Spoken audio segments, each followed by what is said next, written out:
Data breaches at school happen and they can be avoided. The Kern Data Warehouse Agreement states, districts participating in Kern Integrated Data System are committed to sharing and using student records, all while maintaining data security, confidentiality, and privacy, and in compliance with laws and regulations for access, storage, management, and deletion of shared student records.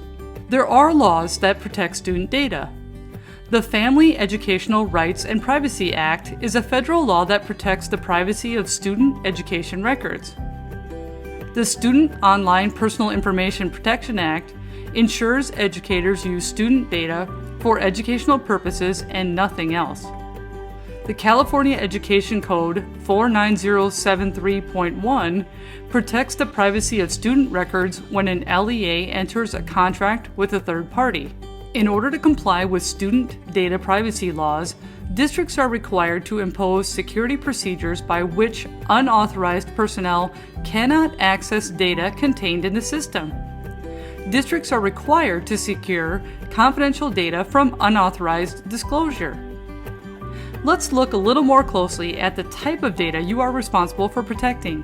Personally identifiable information includes the student's name, address, social security number, date of birth, parent information, health records, grades, disciplinary records, and any information that can be linked to a specific student. Personally identifiable information can only be shared for legitimate educational interests. Otherwise, it cannot be shared.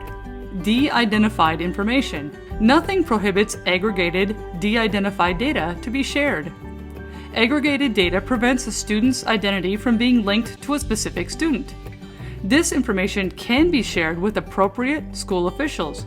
When sharing personally identifiable student information, ask yourself, can this information identify a specific student?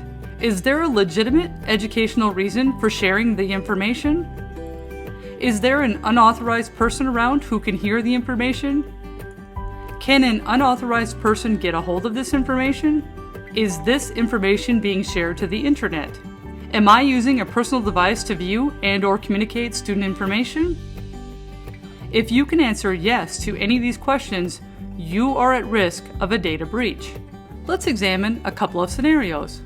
A general education teacher and a special education teacher are discussing the academic progress of a student with special needs around teachers who do not share the student.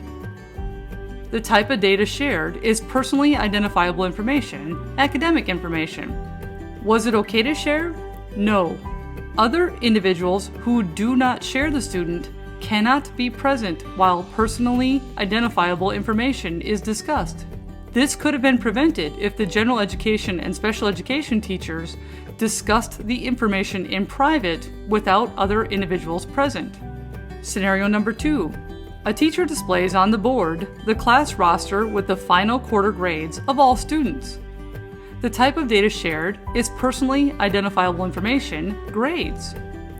Was it okay to share? No. Students should not be able to see the grades of other students in the class. They should only be able to see their own grade. This could have been prevented if each student received his or her grade individually. Scenario number 3. During a PLC, teachers are discussing grade level assessment results by student group.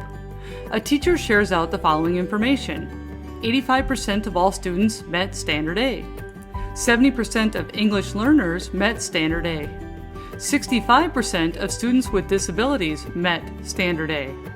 The type of data shared is aggregated information, assessment results by student group. Was it okay to share? Yes. By reporting student group information, a single student was not identified. Scenario number 4. A principal is meeting with the attendance clerks in her office. The principal pulls up a list of chronically absent students. The door to the office is closed, but the office has windows facing a student walkway, and the computer screen is clearly visible. The type of data shared is personally identifiable information, attendance information. Was it okay to share? No. A person walking by the office may see the information on the principal's screen. This could be prevented if the monitor was faced away from the windows or by placing a privacy screen on the monitor. There are several best practices for protecting student information. Make every effort to prevent unauthorized people from viewing your screen while you are accessing student information. Be aware of those around you when discussing personally identifiable information regarding students. Avoid writing down username and password information where an unauthorized person can get a hold of the information. When training or creating presentations, use demo data for screenshots. If you must use live data, make sure to obscure the student information using a graphical editing tool, such as a blurring tool. Ensure that you successfully log out of Kids and/or the computer before leaving your computer unattended. Secure digital documents using password-protected folders and secure paper documents in locked cabinets. To avoid violating student data privacy laws, don't leave student data lying around. Don't send any personally identifiable information via email. Don't publicly post students' personal information online.